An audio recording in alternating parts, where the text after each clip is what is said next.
مولانا عبد الحکیم اسحاق کے بیانات کے لیے حکیم اسحاق آفیشل کو سبسکرائب کریں۔ مولانا عبد الحکیم اسحاق۔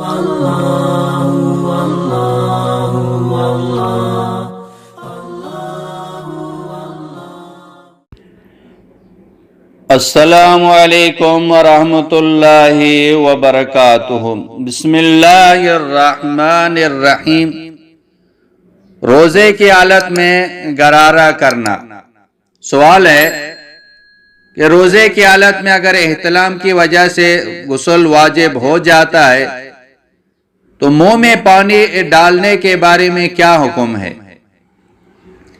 اور اگر کسی بندے نے سارا غسل تو کر لیا لیکن صرف منہ میں پانی اس طرح نہیں ڈالا جس طرح ڈالنے کا حکم ہے، اور اسی طرح غسل کر کے 4-5 نمازیں بھی ادا کر لی تو اب کیا حکم ہے؟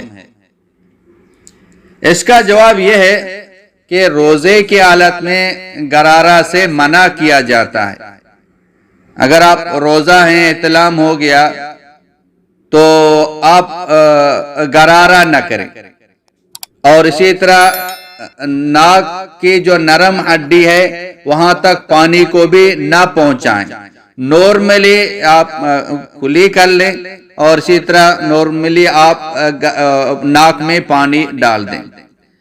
تو اگر آپ غرارہ کر لیں گے تو مبادا حلق کے نیچے پانی چلا جائے اور روزہ جناب کا فاسد ہو جائے، روزہ ٹوٹ جائے، تو اس لیے روزے کی حالت میں غسل جنابت میں صرف کلی کر لینا یہی کافی ہے۔ غرارہ بھی نہ کریں اور ناک کی جو نرم ہڈی ہے وہاں تک پانی بھی نہ پہنچائیں، تو آپ کا غسل اس سے صحیح ہو جائے گا۔ اور جس قدر آپ نے نمازیں پڑھی ہیں وہ سب ساری نمازیں آپ کے صحیح ہو گئی ہیں، آپ کسی وام میں نہ پڑھیں، آپ کے وہ نمازیں وہ ہو گئی ہیں۔